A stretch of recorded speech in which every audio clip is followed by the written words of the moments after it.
하나님의 말씀을 쫓아 하나님이 네게 명하신 대로 인도받아라. 그렇게 하지 않았습니다. 내 아들아 내 말을 쫓아 내가 네게 명하는데도 리브가의 말대로 뭐 어떻게 이제 인본주의를 엄마와 아들이 쓰는데 염소떼에 가서 염소의 좋은 새끼를 내게로 가져오면 내가 그것으로 네 부친을 위하여 그 즐기시는 별미를 만들리니 모든 것 다 깔아줍니다. 완전 치맛바람이 장난이 아니죠. 치맛바람의 대명사가 사실은 굉장히 머리가 좋은 것 같아요. 원래 인본주의는 머리 좋은 사람이 씁니다. 내가 만약에 이렇게 한다면 저렇게 하겠지. 내가 저 사람한테 이렇게 한다면 이렇게 하겠지. 그래 머리를 막 죄송합니다. 박박박박박 돌립니다. 저번에 말씀 안 드렸습니까? 주일 메시지에. 아 여기 가면 스피드 카메라가 있다. 저기는 경찰이 자주 서 있다. 여기는 뭐 뒤에 뭐 그거 한다. 걸릴 수 있다. 이걸 안 외워도 규정 속도 법대로만 가면 앞에 경찰이 100명이 있던 뭐 스피드 카메라가 뭐 몇천 개가 달려있다는 나하고는 관계가 없어져 버려요. 말씀대로만 성경대로 인도만 받아버리면 앞에 무슨 상황이 되든 아무런 관계가 없어요. 근데 내 생각대로 속도를 높여 빨리 하려고 움직이다 보면 막 걸리는 거예요.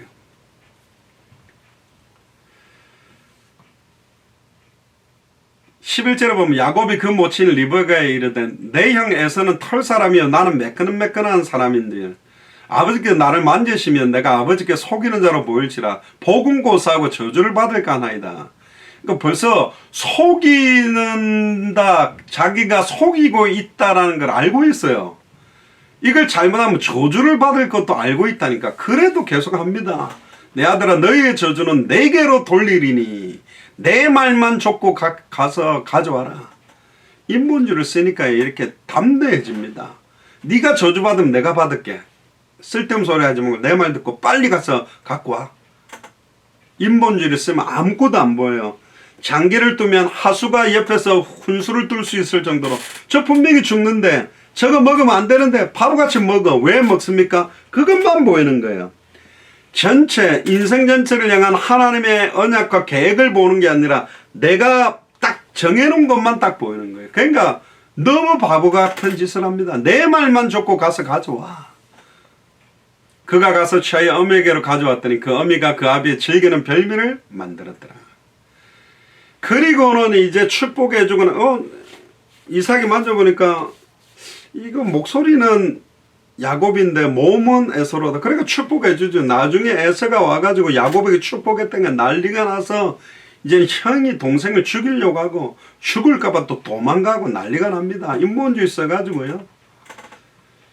그래서 인본주의의 대명사로 불리는 사람이 에서와 죄송합니다. 야곱과 리브가다. 그래서 절대로 인본주의 써가지고 얼마나 평생을 고생합니까? 나중에 형을 만나러 갈 때도 때를 갖다가 나누어 가지고 자기는 맨 뒤에서 몸부림치고 에서 만나면서 결국 그 수십 년 동안 인본주의 쓴 결과로. 그럼 거꾸로 만약에 에서가 짐승을 잡아 가지고 이삭이 에서 머리에 안수가 복을 줘버리면 어떻게 됐겠냐? 그건 몰라요.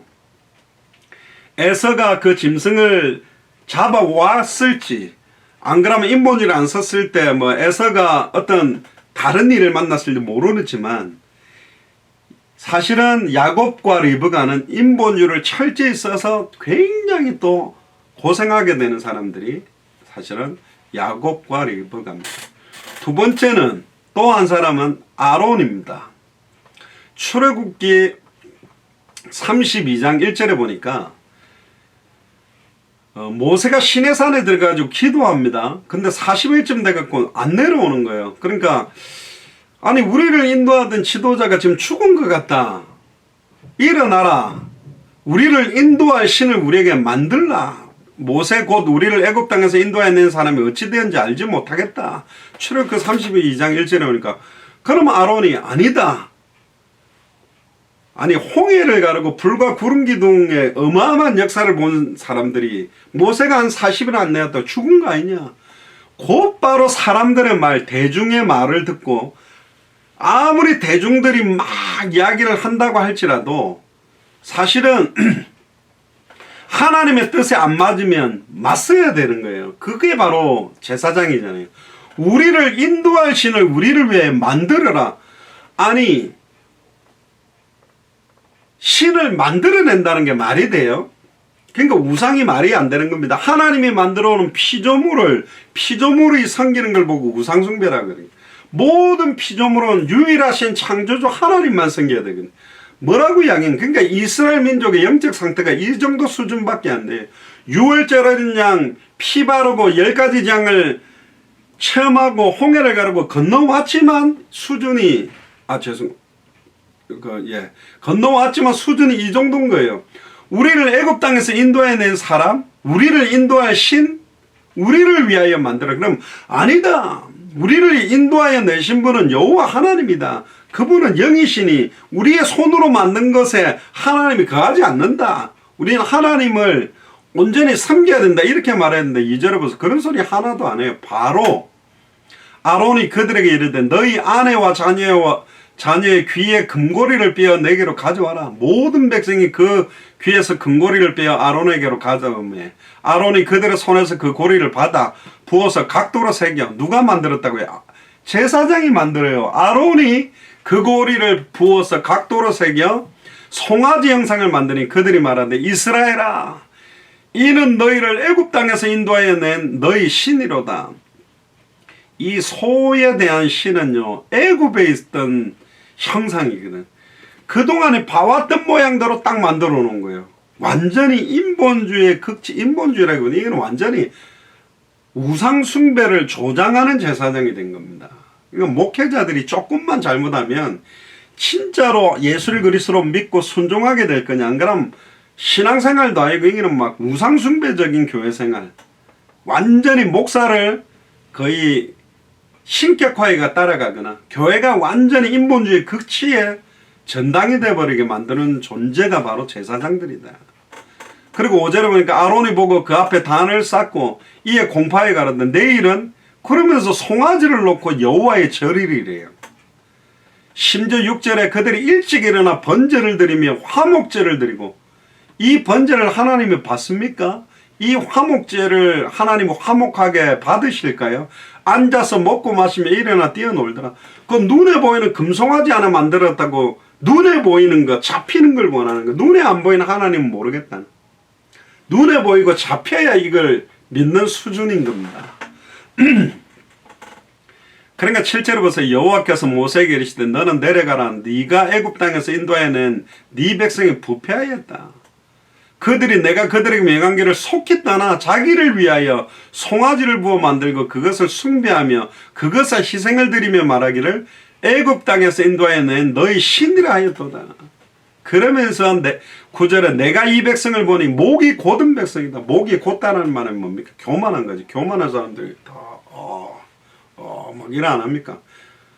그러니까 그들을 진멸하겠다. 그러니까요. 또 이 모세가 아니 애굽에서 이까지 건져내가지고 진멸하면 되겠습니까? 절대로 화를 내면 안 됩니다. 그러니까 14절에 하나님 너무너무 착하셔가지고 뜻을 돌이켜 말씀하신 대로 그 화를 백성에 내리지 않은 거예요. 근데 더 재미난 거는 15절에 두 돌판에 새겨진 십계명을 들고 딱 내려오는데 뭐 이상한 소리가 들리는 게 이게 뭐냐? 17절 18절에 보니까 성전가도 아니고 막 패배가 우는 소리도 노래 소리도 이게 뭐지? 그러니까 송아지와 그 막 그걸 돌면서 막 춤추고 있는 그 판을 보니까 이 모세도 성격이 한 성격 하는데 19절에 보니까 열받으면 땡감을 치든지 하나님이 만들어준 돌판을 던져가 박살을 내버렸어요.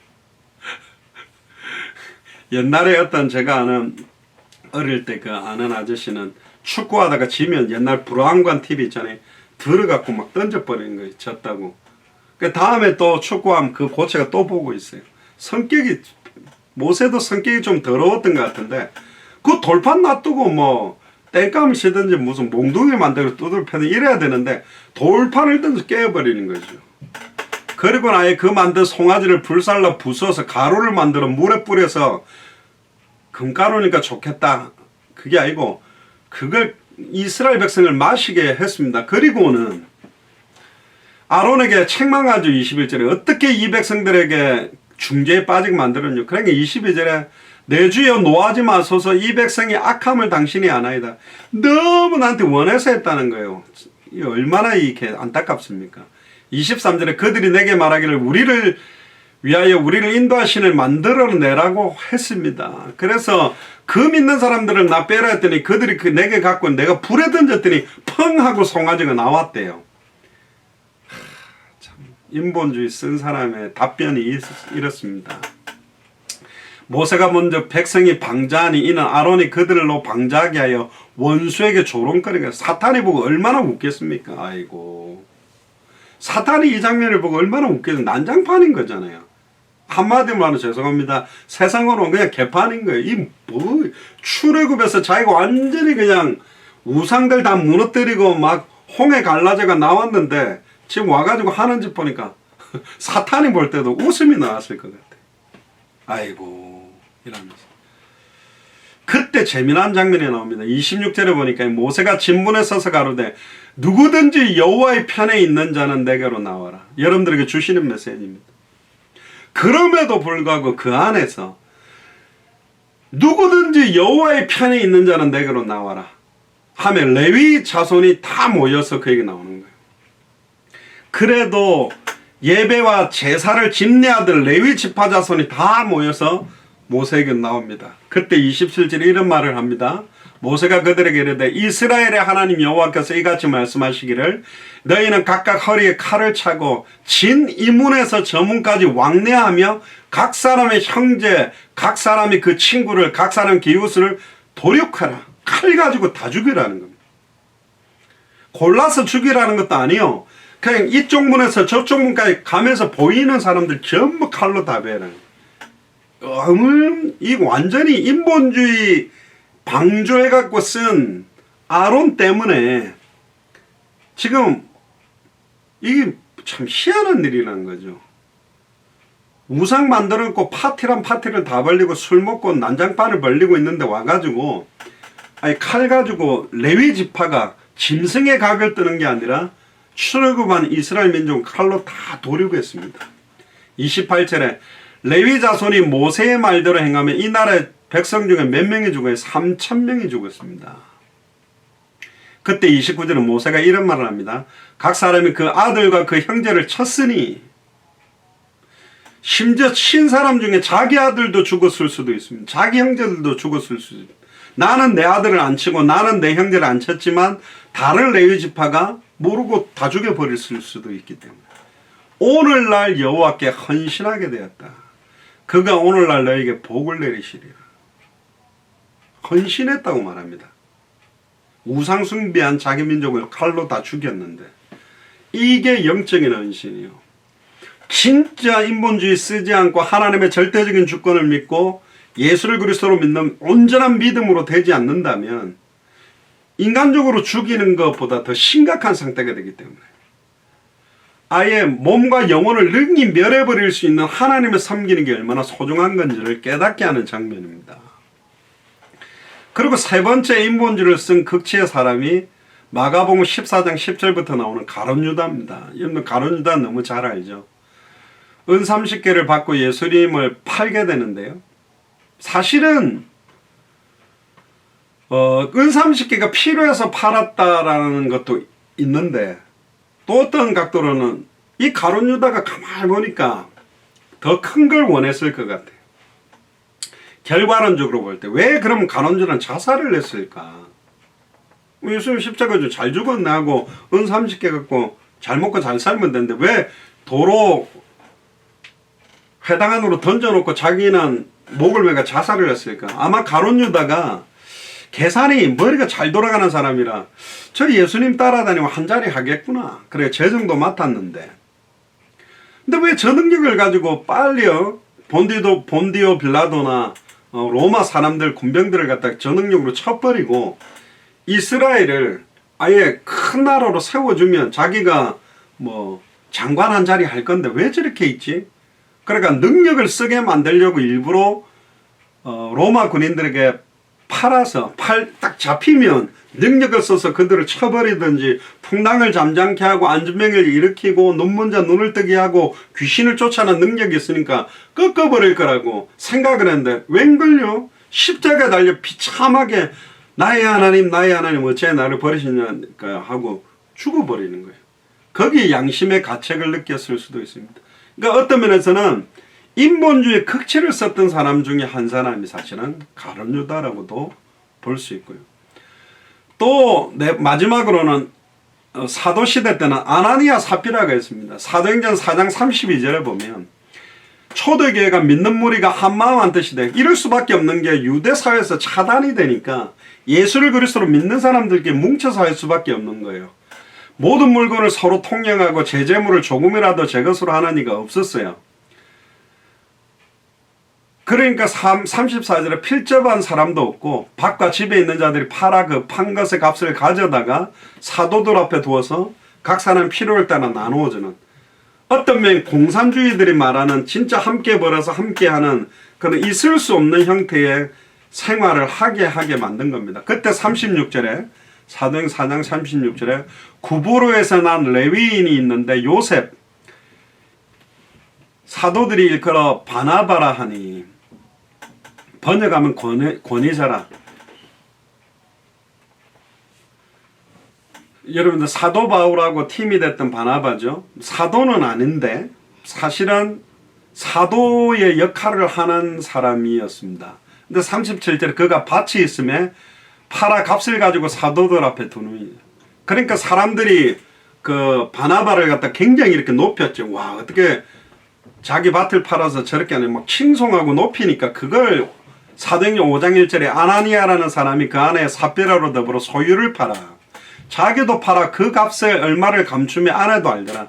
얼마를 가져다가 사도들 발 앞에 주니 베드로가 가로되 아나니아여 어찌하여 사탄이 내 마음을 가득하여 네가 성령을 속이고 땅값 얼마를 감추었느냐. 땅이 그대로 있을 때는 네 땅이 아니며 판 외에도 네 임의대로 할 수 없더냐. 어찌하여 이 일을 네 마음에 두었느냐. 사람에게 거짓말한 것이 아니요 하나님이로다. 아나니아가 이 말을 듣고 엎드려져 혼이 떠나니 이 일을 듣는 사람이 다 크게 두려워하더라. 7절에 3시간쯤 지나 그 아내가 삽비라가 생긴 일을 알지 못하고 베드로가 가로되 그 땅 판값이 이것뿐이냐 내게 말하라니 가로되 예 이뿐이라. 베드로가 가로되 너희가 어찌하여 함께 깨하여 주의 영을 시험하리 아니냐. 보라 내 남편을 장사하고 오는 사람들의 발이 문 앞에 이르렀으니 또 너를 메어 내 가리라 한데 곧 베드로의 발 앞에 엎드려져 혼이 떠나는지라. 뭐 이걸 보고 옛날에 어떤 목사님은 쌍묘의 비극이라 그러는데요. 한 번에 부부가 3시간 차이로 죽었어요. 안타깝게도. 이 인본주의입니다. 이럴 필요가 없잖아요. 진짜 자기가 하나님 앞에 헌신하고 싶을 때 하면 되는데 막 다른 사람들이니까 따라하다가, 그러니까 따라쟁이가 되지 마세요. 의미도 모르고 뭐 헌금하면 복 받는다 하더라. 뭐 건축헌금 잘했더니 복 받았다는 사람이 있더라. 따라한 사람들에게 굉장히 어려움이 옵니다. 그 인본주의예요. 남들이 하든 안 하든 하나님 앞에서 그리스도 안에서 성령 인도를 받아 사는 거거든요. 그렇게 받지 않은 인본주의의 결과가 부부의 죽음입니다. 인본주의를 쓰지 않은 대표적인 사람들 중에 또 몇 명을 보면 이번에 인본주의를 안 쓴 사람 첫 번째가 요셉입니다. 안 썼다기보다 요셉은 상황이 쓸 수가 없어요. 인본주의를 쓸 수가 없는 거예요. 형들에서 구덩이에 던져졌죠. 또 팔려갔죠. 보디발 장군 집에 있었는데 종신형 감옥에 들어갔죠. 꿈 해석을 하고 난 다음에 그때 인본주의라기 뭐하면 나를 좀 기억해 주세요. 그 정도는 인본주의라기는 아닌 것 같아요. 내가 억울하게 와서 나 좀 해달라는데 까먹게 만든 것도 하나님의 주권이고, 그런데 결국은 왕이 꿈을 꾸고 꿈을 해석해서 사실은 서게 되죠. 창세기 45장 1절에 보니까 요셉이 시종하는 자 앞에 그 정을 억제치 못하고 형들이 온 걸 딱 보고 형들이 자기 발 아래 엎드려 절한 것, 하나님이 주셨던 꿈, 해와 달과 별들이 볕단들이 자기를 둘러싸고 절했던 붙잡았던 언약이 그대로 하나님의 주권 아래 성취된 현장을 보고 막 울음이 터진 겁니다. 형제에게 자기를 알리는 거죠. 요셉이 방성되고 가니 형들을 봐서 뭐 물론 동생 베냐민도 있었습니다만은 언약이 이제 성취됐구나. 그렇게 평생을 두고 기도하다가 공직에 올라가는 약 30세 나이에 올라가서 형들이 와서 딱 성취되는 응답을 딱 보고는 울게 된 겁니다. 그러니까 깜짝 놀라죠. 형들이. 아이고 우리 죽었구나. 그러니까 그걸 알고 45장 4절에 요셉이 형들에게 이르되 내게로 가까이 오소서. 그들이 가까이 가로되 나는 당신들의 아우 요셉이오니 당신들의 애굽의 판자라. 당신들이 나를 이곳에 팔았으므로 근심하지 마소서, 한탄하지 마소서. 하나님의 주권적인 고백을 합니다. 하나님이 생명을 구원하시려고 나를 당신들 앞서 보내셨습니다. 형들은 팔았다고 생각했지만 하나님이 나를 애굽 복음화를 위해, 우리 민족 복음화를 위해 먼저 보내신 겁니다. 7절에도 하나님이 큰 구원으로 당신들의 생명을 보존하고 당신들의 후손을 세상에 두시려고 나를 당신들 앞서 보내셨으니 그런즉 나를 이리로 보낸 자는 당신들이 아니요 하나님이시라. 팔린 거지만 하나님의 인도라고 믿고 있었던 사람이 요셉입니다. 하나님이 나로 바로의 아비를 삼으시며 그 온 집의 주를 삼으시며 애굽 온 땅의 치리자를 삼으셨다. 그러니까 또 사드락 메삭 아벳느고 잘 알죠. 우상에게 한 번만 절해라. 근데 분명히 여호와 하나님은 왕의 손에서와 풀무불에서 우리를 건져낼 수 있지만 우리를 건져내지 않는다 할지라도 우리는 절하지 않습니다. 이때 인본주의를 쓸 수 있어요. 사드락 메삭 아벳느고는 안 썼습니다. 그런데 그 용광로 속에 들어가서 불에 끌린 냄새도 안 나는 걸 보고 이 느부갓네살 왕이 아예 두 손 들고 하나님 살아있다고 명하게 되죠. 그게 28절부터 30절에 나옵니다. 다니엘서 3장 28절에 30절에 보면 느부갓네살이 말하여 사드락과 메삭과 아벳느고의 하나님을 찬송할지로다. 인본주의를 쓰지 않은 결과가 이렇게 나오는 겁니다. 그가 그 사자를 보내어 자기를 의뢰하고 그 몸을 버려서 왕의 명을 걸고 그 하나님밖에는 다른 신을 섬기지 아니하며 그에게 절하지 아니한 종들을 구원하셨도다. 그러므로 내가 이제 조서를 내리노니 각 백성과 각 나라와 각 방언하는 자가, 그러니까 각 방언하는 자가 다민족까지, 그러니까 사드락 메삭 아벳느고를 통하여 전국에 느부갓네살 왕 시대에 하나님 살아있음이 드러나 버리는 거죠.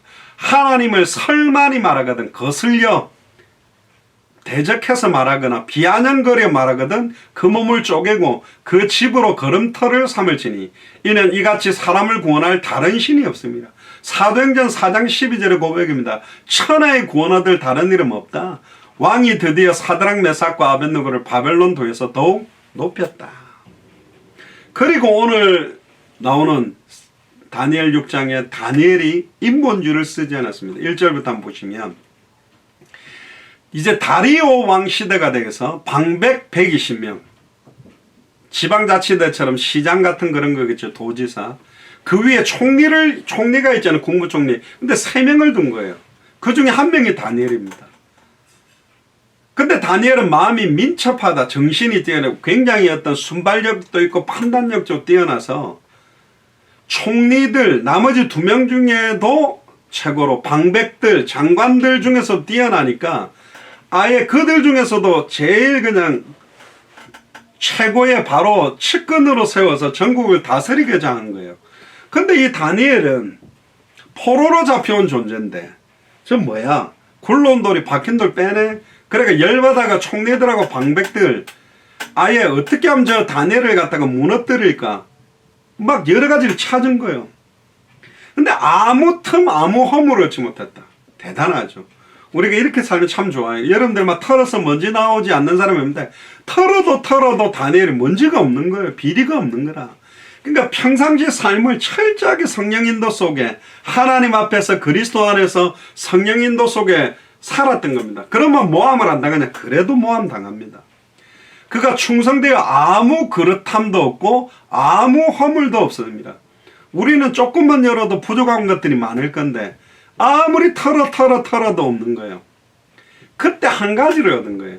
이 다니엘은 그 하나님의 율법에 대하여 그 틈을 얻지 못하면 그를 고소할 수 없다. 이에 총리들과 방백들이 모여서 하나님의 율법, 다니엘이 철저하게 하는 게 뭐냐? 하나님의 율법대로 시간을 정해놓고 정시기도 하는데 저걸 가지고 우리가 계략을 꾸미자. 그러니까 사탄 마귀 귀신의 하수인들이 머리가 좀 좋긴 해요. 그러니까 1차적인 수준의 머리라. 인본주의를 쓰지 말아야 될 건 뭐냐? 사탄 마귀 귀신의 세력들이 수많은 괴계와 모략과 괴유를 가지고 섞어버리는 것을 인본주의를 쓸수록 더 문제가 되기 때문에 완전히 하나님 앞에서 그리스도 안에서 말씀의 성령의 인도를 받다 보면 이 풍랑 인하여 더 빨리 갑니다라는 찬양이.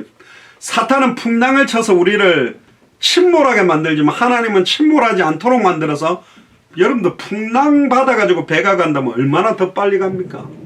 그러니까 아예 우리를 공격하던 모든 것들을 가지고 응답받아 버린 거예요. 유도라는 게 상대방이 밀어오면 밀리면서 씹어 던져버리고, 끌어당기면 끌려가면서 다리를 건다 말이에요. 그러니까 성령의 인도, 인본주의를 쓰지 말아라는 것은 모든 일을, 예레미야 33장 1절에 9절, 일을 행하는 여호와 그걸 지어 성취하는 여호와 그 이름이 여호와라는 자가 내게 이르노라. 너는 내게 부르짖으라. 아예 시대들에 갇혀있는 예레미야에게, 너는 갇혀서 아무것도 못한다 할지라도 너는 내게 부르짖기만 해라. 내가 일을 행하는, 내가 그걸 지어 성취할 수 있는 내 이름이 여호와다. 하나님의 절대 주권적인 사역의 능력을 보여주는 거거든요. 그걸 아는 사람들은 인본주의를 쓰지 않는 겁니다. 사람에 대해서 사람의 비율을 맞추고 사람의 어떤 여러 가지 이걸 하다 보면 거짓말이 거짓말을 낳고 거짓말이 또 거짓말을 낳더니 인본주의는 또 다른 인본주의를 쓰게 만들고 계속 이러다 보면 완전히 불신자보다 더 추한 존재가 되어버리는 게 인본주의입니다. 6절에서 9절에 보면 총리와 방백들이 모여 왕에게 나가야 말하되 머리를 씁니다. 다리오 왕이여 만세수를 하옵소서. 나라의 모든 총리와 수령과 방백과 모사와 간원들이 의논하고 왕에게 한 율법을 세우며 한 금령을 정할 것을 구하려 하는 거예요. 어떤 율법 금령이냐? 이제부터 30일 동안에 누구든지 왕 외에 다리오 왕의 어느 신에게나 사람에게나 무엇을 기도하고 구하면 사자굴에 던져넣기로 하면 어떻겠습니까? 그러니까 기분 좋은 거예요. 다른 데 기도하지 말고 30일 동안만 왕에게만 기도하도록 만들어 놓으니까 오케이 좋아. 왕이 완전히 사바사바한 거죠. 비율을 맞춰주니까 조서의 의인을 찍어서 메대와 바사의 변개치 아니하는 구례를 따라서 고치지 못하는 겁니다. 이거는 왕이 찍었다면 그 30일 동안 자기가 바꿀 수도 없는 거예요. 이때 다리오 왕이 조서의 의인을 찍어서 금령을 내립니다.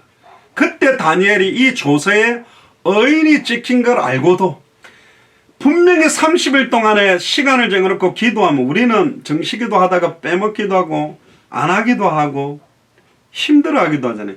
다니엘은 사자굴에 던져놓는 걸 알고도 자기 집으로 돌아가서 그 방에 예루살렘으로 향하여 열린 창에서 전에 행하던 대로 늘 해오던 대로 하루에 3번 무릎을 꿇고 기도하며 그 하나님께 감사한 겁니다.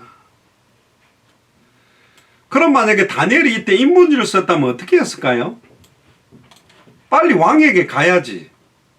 가가지고 이제 고자질 해야 돼요.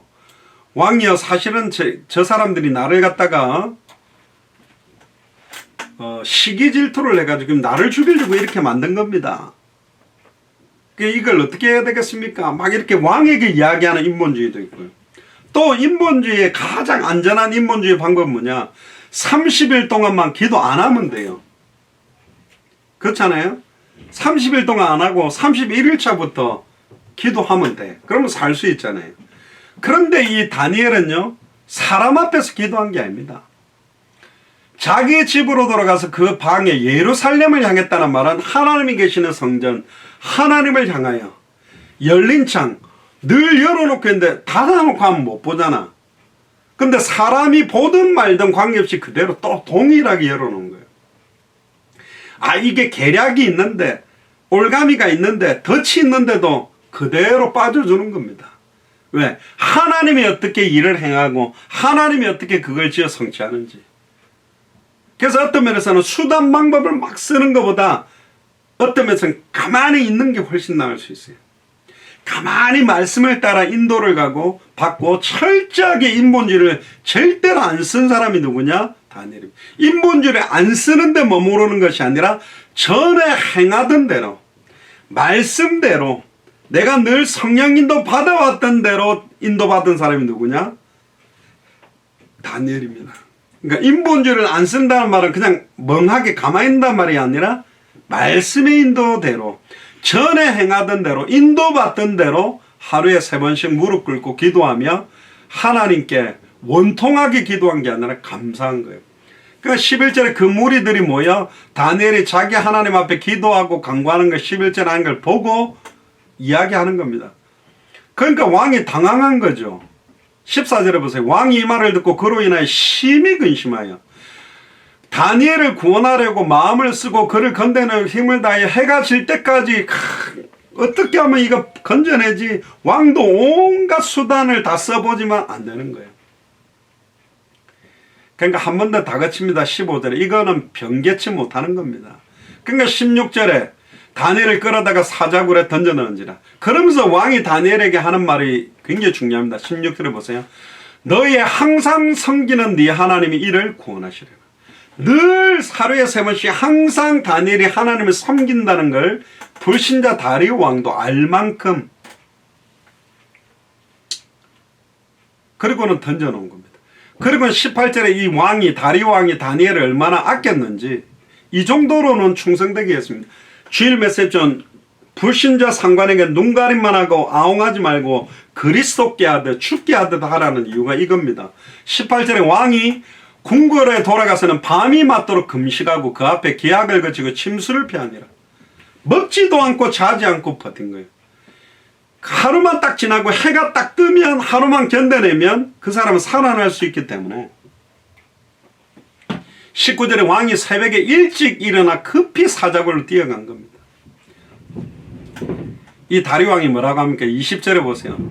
슬피 소리 질러 다니엘에게 물어 가로되 사시는 하나님의 종 다니엘아, 너희 항상 섬기는 내 하나님이 사자에게서 너를 구원하시기에 능하셨냐? 21절에 다니엘이 왕에게 구하되 왕이여 원컨대 왕은 만세수를 하옵소서.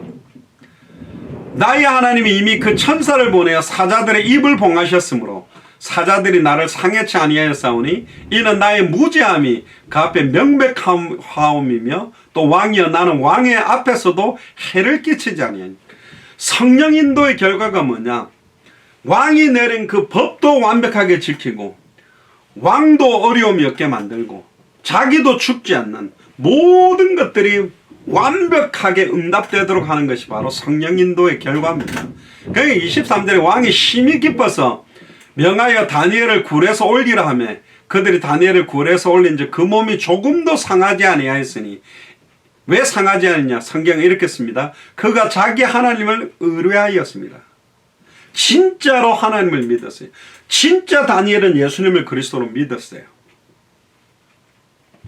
24절에 그러면 인본주의를 썼던 사탄마귀 귀신의 하수인들의 결과가 뭐냐? 24절에 왕이 명을 내려 다니엘을 참수한 사람들을 끌어오게 하여 그 사람들뿐만 아니라 참수한 자들이 얼마나 많습니까?